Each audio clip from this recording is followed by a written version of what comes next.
un petit peu ce monde-là. C'est quoi un producteur pour un artiste? C'est quoi son rôle concrètement? Et pourquoi est-ce que justement il est payé pour ce rôle? En fait, un producteur, déjà, il y a une différence entre un producteur et un manager. Et un producteur peut être par ricochet un manager. Parce que dans la logique de production, il y a l'aspect financier. Le producteur, c'est la personne qui met tout ce qui a trait à la production du projet de l'artiste. Donc, si un artiste signe un contrat de 5 ans avec 3 albums, le producteur, son engagement, c'est de produire, de financer tout ce qui a trait au bon développement et à la bonne réalisation de ce projet. Ça comprend quoi? Ça comprend les enregistrements studio, ça comprend la production de tout ce qui est clip, ça comprend tout ce qui est promo, ça comprend tout ce qui est marketing, ça comprend tout ce qui est stylisme. Après, ah oui? Oui, bien sûr. Après, il y a différents types de contrats. Il y a le contrat d'exclus, où là, le producteur, si moi, Pete, producteur, je te signe en tant qu'artiste en exclusivité, mais je dois gérer de A à Z toutes les dépenses relatives à ton développement. Ça veut dire de tes voyages, peut-être pas le loyer, parce que il y a aucun contrat qui stipule qu'il faille payer le loyer à l'artiste, mais comme un contrat, en fait, c'est une entente qu'on formalise sur un papier. Donc, on pourrait, dans le deal, se dire, bon, au lieu de te donner, je sais pas, 10 millions d'avance, on définit ça en mensualité qui permettent de payer le loyer pour l'artiste. Donc, ça, c'est le contrat exclusif.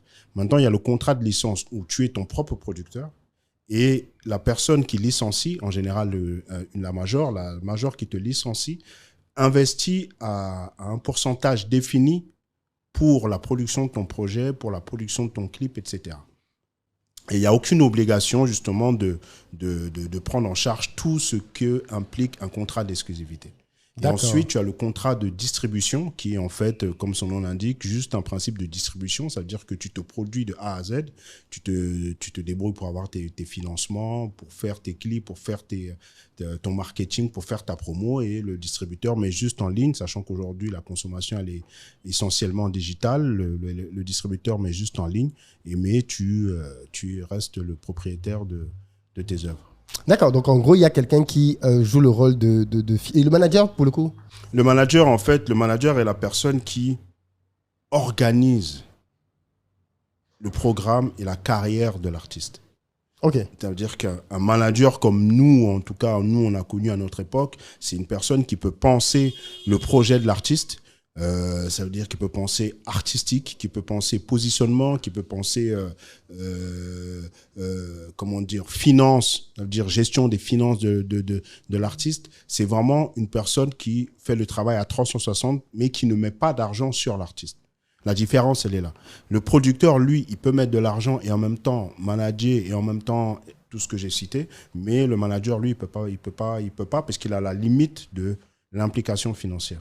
D'accord, en fait, c'est le gars, c'est un peu comme le coach, quoi. C'est celui qui te dit, va à tel événement, ne va pas à tel événement, fais ceci, habille-toi comme ça. Exactement. Mais il y a des producteurs managers. Oui, bien sûr. Qui font ces deux rôles-là. Bien sûr.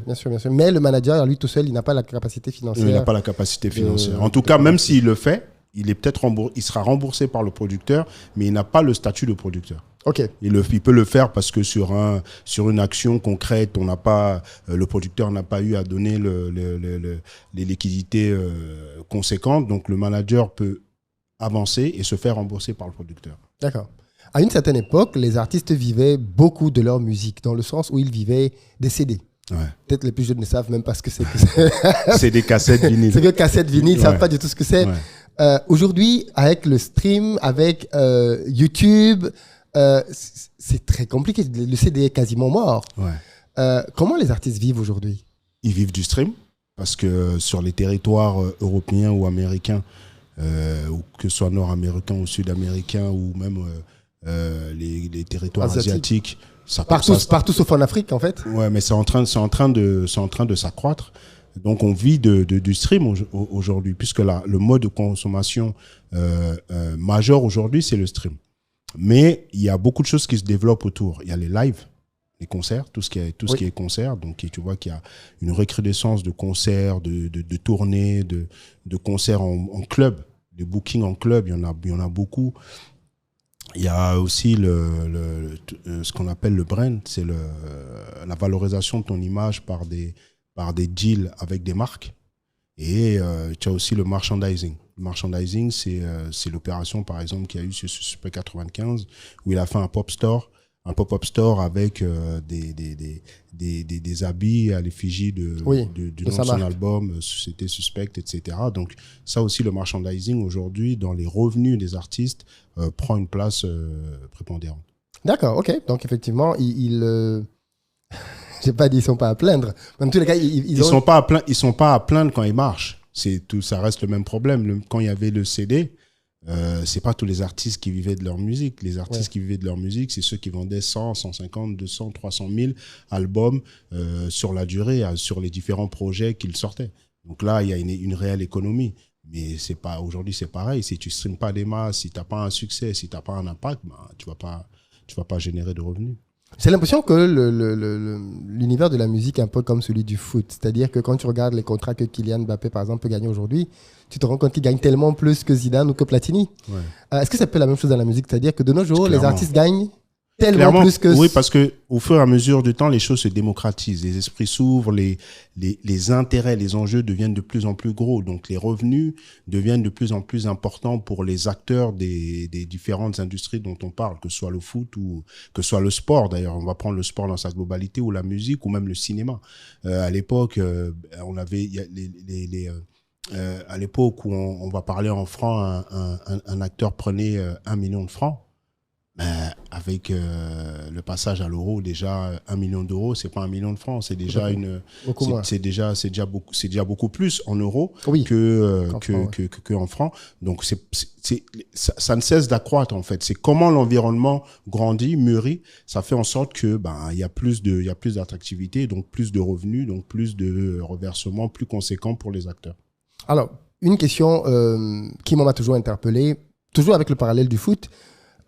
Beaucoup d'artistes, en tout cas beaucoup de personnes de la communauté noire, se tournent vers la musique. Ouais. Ok? Mais on a le sentiment que ce ne sont pas ceux qui gagnent le plus dans cette industrie, tout comme dans le foot. Industrie noire africaine. Industrie, oui. Noire africaine. Parce que oui, bien sûr. On a les Américains. D'accord. Bien sûr, oui, bien sûr. On est d'accord, oui. Mais prenons la France. D'accord. Et l'Afrique francophone, parce que le Nigeria, ça commence à être différent. Ouais. Mais l'industrie musicale dans l'univers francophone. D'accord. France compris, j'ai l'impression que les directeurs de labels et tout ce que tu veux sont caucasiens, blancs, et puis que ceux qui chantent, finalement, ce sont des Après, ça, c'est... À une exception près, parce que je crois qu'il y a un ou deux maintenant qui... Ouais, t'as des labels comme Spectaculaire, dirigé par Omar Samake, où il a des artistes comme Dossé.